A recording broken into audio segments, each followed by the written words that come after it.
Don't play with me, white boy. I'll slap the shit out you. You serious? Yeah, I'm serious, man. Don't play no games with me. And I'll be the last motherfucker you slap, too. What? What's up, everybody? Back at you with another episode of Blood on the Razor Wire TV, where if you know, it's real and it's raw. Anyway, we're going to talk a little bit about, state prison, federal prison, county jail. And someone's thinking, oh my God, you tricked me with the thumbnail. Are you another prison YouTuber? Well, not really, man. Well, I guess you could kind of say we're kind of like a prison YouTube channel, but we also call it a help channel, man, a community channel. We help people, man, try to help kids stay out of prison through our stories and experiences. And also, it's kind of therapeutic for dudes that got out of prison and women. They stop by and they're like, damn, man, I kind of like what you're doing. But you know what we're going to do today? We're going to keep it real. We're going to keep it raw. Some people's feelings might be hurt, but we're going to call it how it is, man. That's it. You want to know what it's really like? This is what it's really like. We're not going to twist it and turn it. We're not going to be politically correct up in this piece. But anyway, talk a little bit about my experiences. As most of you know, got sentenced to 40 years at the age of 24. Well, how old are you now? What the hell are you doing out of prison if you had 40 years? Well, let me tell you something. There's this guy named Donald Trump. He was the president, passed the First Step Act, which allowed federal judges to release people if he found that there were extraordinary and compelling reasons. And after 17 years, 5 months and 21 days, and about 3 hours, I was released from federal prison. Anyway, it wasn't always an easy ride, man. It's like a roller coaster, man. Some places you go are smooth. Some places you go are dangerous. Some places you go are full of chaos. It's definitely a ride, man. So if, you're caught up in the criminal justice system, get ready for a ride that you really don't want to experience. Anyway, county jail, man. What's that county jail like? Most of you know I'm from Rochester, New York. Monroe County Jail. Been going to this place since I was 16. Not proud to say that. Haven't been there in many, many years. And thankfully, I've been out for over 3 years and still haven't seen that place and don't plan on seeing it no more. So when I get arrested on this case, I end up going to the county jail. I'm in reception. And in my head, I'm thinking, damn, bro, I hope they don't send me to Mainframe, man. Mainframe is a spot in our county jail that's, and most of you know how I say this, it can get very dangerous up there. It's not the same as prison. It's a big difference. Well, back then it was. They wasn't really stabbing, cutting, but they would definitely put them hands on you, man. You could definitely leave that place on a stretcher, 4 or 5 dudes on one dude. It was just a wild, wild place, like the Wild West, right? Nobody really cared. So anyway, the Mainframe, 2M, 3M, that's what it was, man. Dudes didn't want to go up there. You'd be in reception and you catch dudes, man, trying to talk to the cop, like Guess and Doherty were the guys, the deputies back then that would, place you in whatever housing. You'd be like, yo, man, you send me to the roof, man. Don't send me to the Mainframe.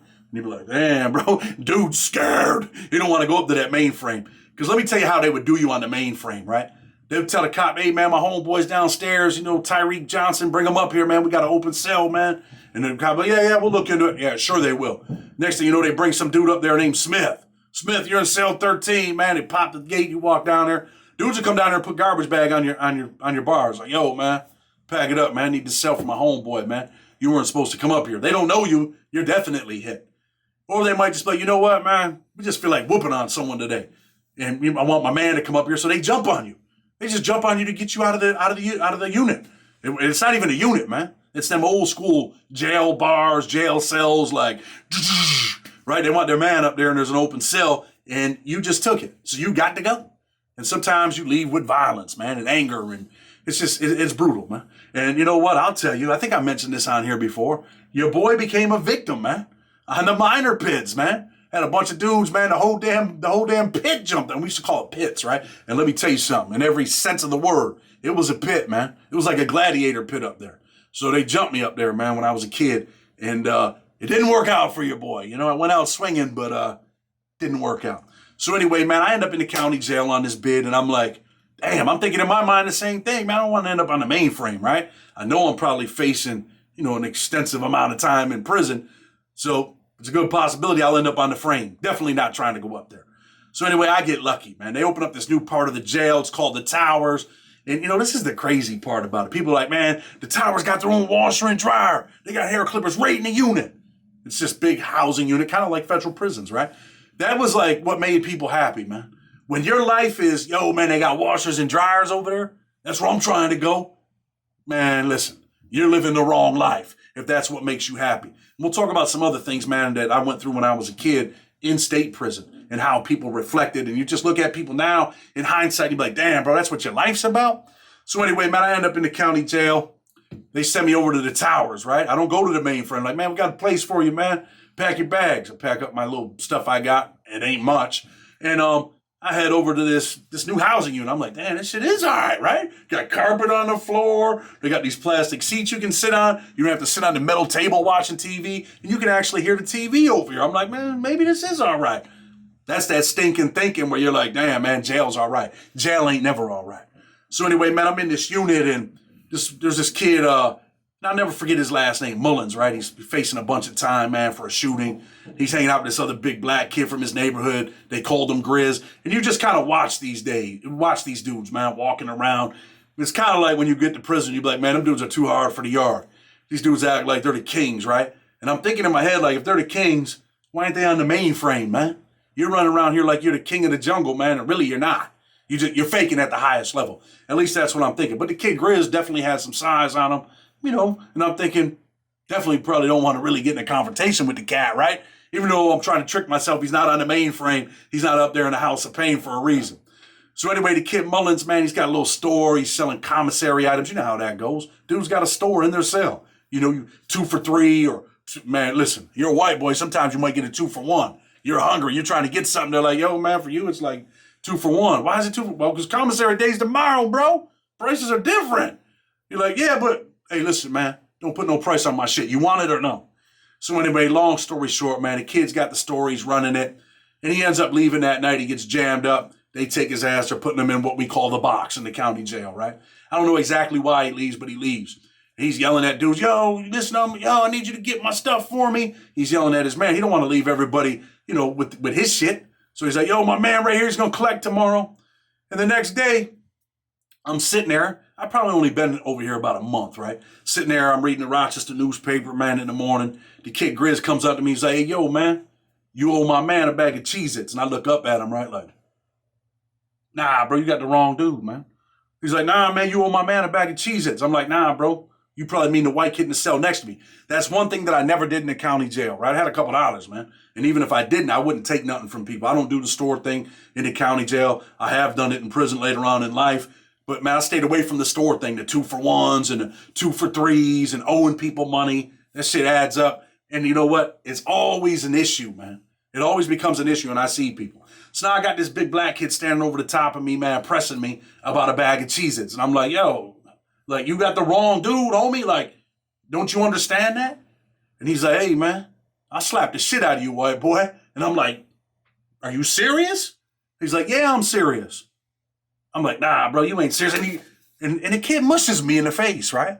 So now you know what's going on. Your boy's heart's beating, right? This is when your adrenaline starts pumping. You're like, damn, bro, dude, mush me. I'm about to try to crush this cat. But now all that thinking, man, he should be on the mainframe and shit, all that shit's out the window. So I stand up, I'm like, yo, bro, you for real? He's like, man, word to my mother. And that's when I ended up cracking him. Bang, bang. Not on no tough guy shit, but I mean, we're going to call it what it is. Your boy's won a few in his life, all right? I've won a few, man. I'm getting a little older now. That, you know, don't mean I can't get my ass kicked too, because I probably can, man. But I still think I'm tough a little bit. Anyway, man, I just ding this kid. Bang, bang, bang, bang, bang. We start working. Boom, boom, boom, boom. This big motherfucker falls down on the floor. When he falls on the floor, I jump on him. Now, at the time, man, I'm kind of hanging out with this kid, man, from Fulton Avenue. Black kid, a little stocky. I know him from the boxing gym and all that stuff. He wasn't there long, but we kind of clicked, right? You know, I've told people this, man. In the county jail, it's different, man. It ain't racially segregated, man. I'm from the West. I'm from the Northwest, man. I'm from Lyle, Dewey, Ghost Town. I'm from that area, man. That's where I grew up at, right? So I associate with these people over here, man. I associate with black dudes. I grew up with black kids and Puerto Rican kids, man. That's how we grew up. That's what our life was like. There's not really no racial segregation. I mean, once in a while you might get like some white dude in the county jail that thinks he's like this ultimate like Aryan dude, and you're like, never even heard of these cats before. Never heard of them until, you know, you get to prison, right? And they usually don't last long, at least not in our county jail.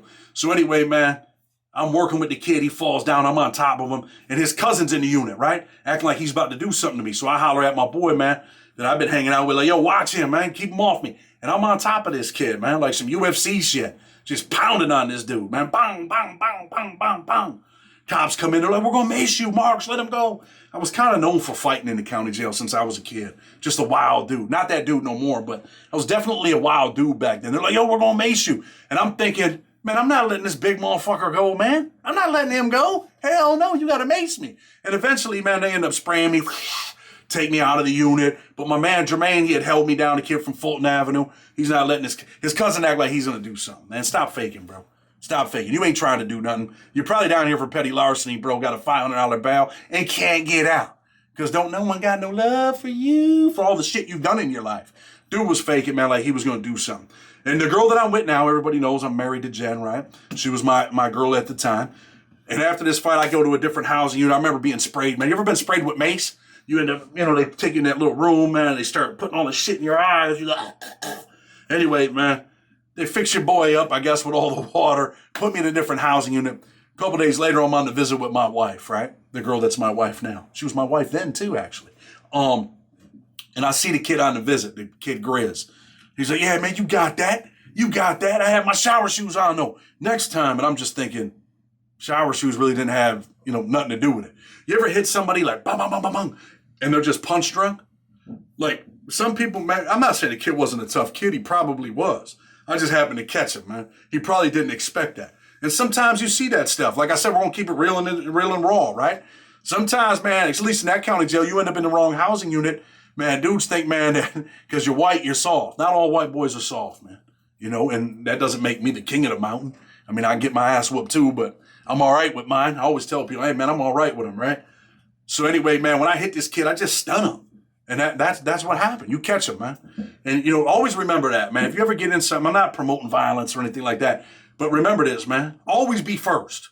That's kind of like a message, man. If it gets to that point, always be first. Always be first, man.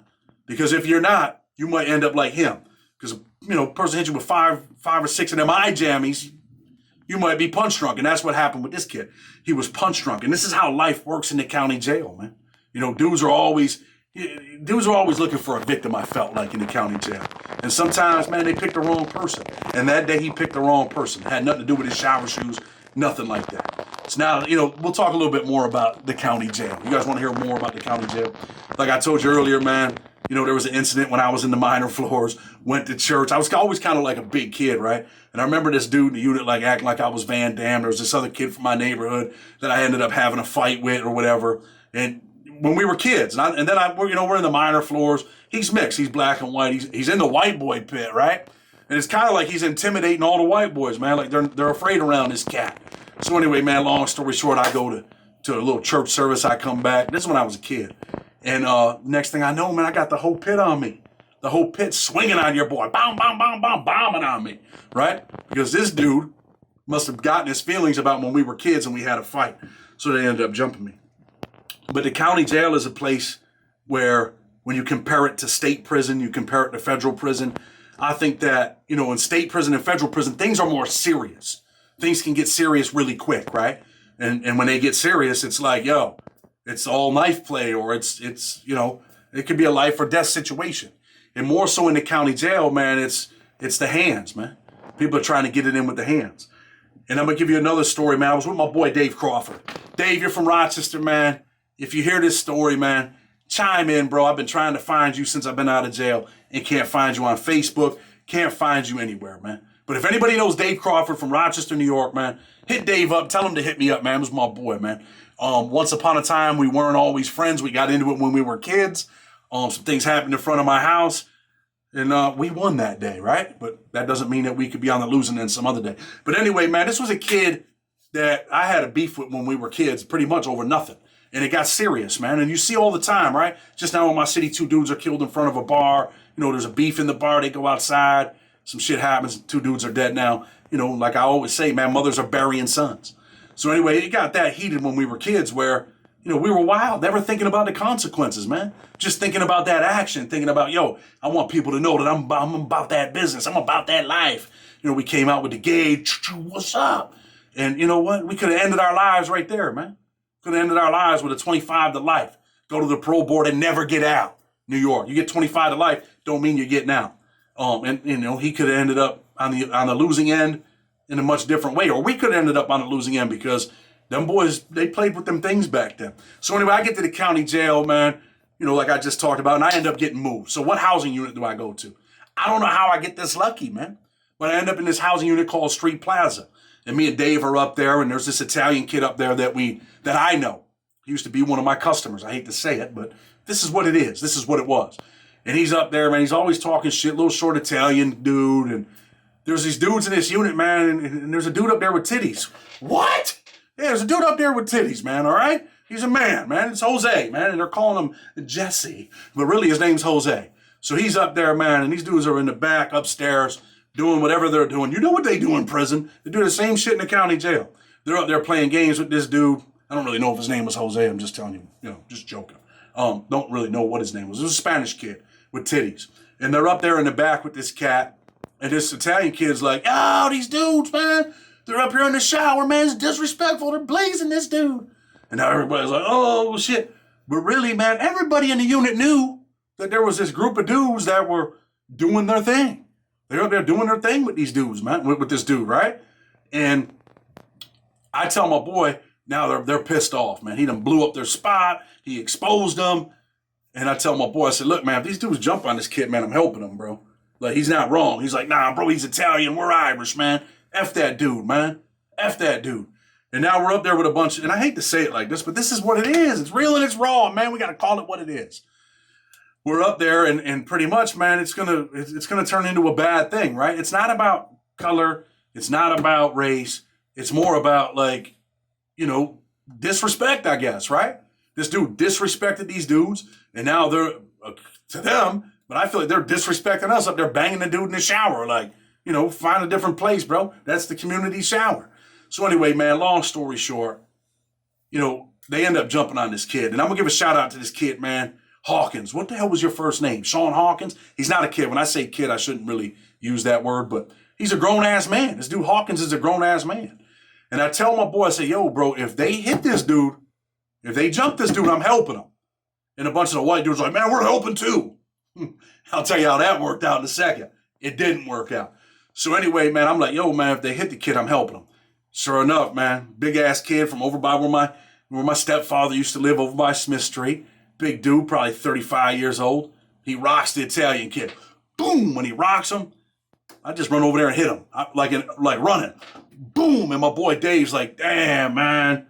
He told me not to do this shit, man. I don't want to get involved, man. We're Irish. He's Italian. Don't help that dude. So I rock, dude. Next thing I know, man, we're in there. We're brawling. We're in there fighting with all these dudes, man. And they're like, lock in. Where do you think all the white dudes went? They went and locked in. All the tough guys, man. They were all like people that, were drug addicts and stuff like that in the county jail for stealing. They ain't really looking for that business, right? I guess I probably really wasn't either. I just felt like I was helping this kid. Because when the dude hit him, they're going to jump this cat. So anyway, we're up there working. Dave's helping me. We're working. A bunch of dudes are running and just total chaos. And then last thing I know, man, it's me and this kid Hawkins, man. Sean Hawkins, if you're watching, man. Ballhead dude, older guy, man. Chime in. You're from the Rock, baby. Chime in. I give this dude a lot of respect. I was a young kid back then. I was what? I feel like I was a kid. I was 24 at the time of my arrest. I was probably 25. And we're back there, man. Me and this dude are working, man, one-on-one. Bow, bow, bow, bow, bow, bow, bow, bow. We're working for real. What do you think they do? They run in there. They spray us with mace. Man, I'm in the cell, man. This one really got me. Got in my mouth. I'm like, I'm in the cell trying to put water in my face. And then there's this other dude, man. He's a Native American, right? His name's Chad, man. Some people know who he is. He's really from Albion, New York, I think. He was one of the dudes that was going to rock with us, right? Next thing I know, he's sending sandwiches to me in the next unit with letters in them, right? Because he was working in the kitchen. They moved me out of the unit, spray me, all of that good shit. I'm in a different unit, and this kid's like sending me bag lunches with notes. I'm like, yo, bro, I'm sorry.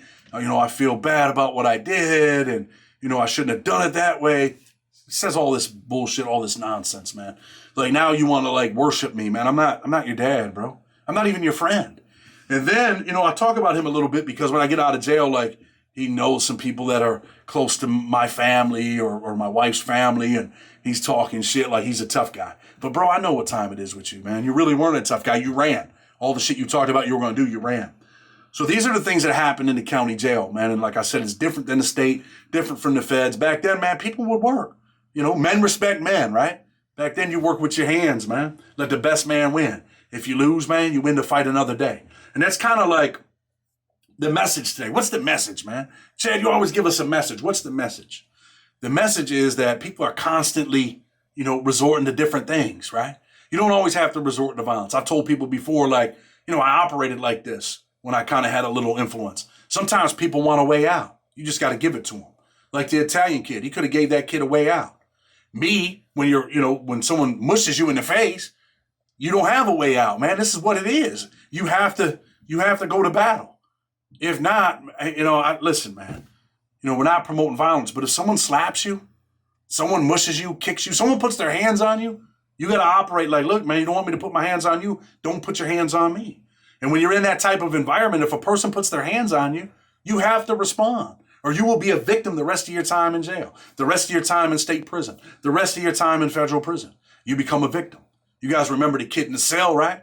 Dude pulled out a knife on him and told him, hey, man, get off your bunk and bless the God. What? Yeah. Like, what do? There's certain situations, man, where you got to do what you got to do. You got to get busy, man. There wasn't no walking away from the situation. There wasn't no way out when the kid mushed me. With the Italian kid, I probably should have pulled him up like, yo, man, mind your business, man. Don't trip, man. Or else, these are the consequences. This is what's going to happen. So anyway, the message also is about how many dudes, and what sparked this was the 2 dudes that get killed in my city the other day in front of the bar. You're beefing you're getting a beef in the bar. What's it really about? I don't really know if it was a beef, but this is what they're saying on the news. There's an argument and 2 people end up dead, right? How many young dudes, man, grab guns? Or how many dudes in prison like, yo, I'm getting that knife? You start out with a 10-year sentence, man. And now you end up with a life sentence because you killed somebody. You didn't really mean to kill the dude. You just wanted to stab him a little bit and get him, because maybe you were afraid. You just want to get rid of the kid, right? But you stab him in the wrong place and now he's dead. Those are the things that you need to think about. Think about the consequences, man. Think about what it's like, man, to say, you know what, man?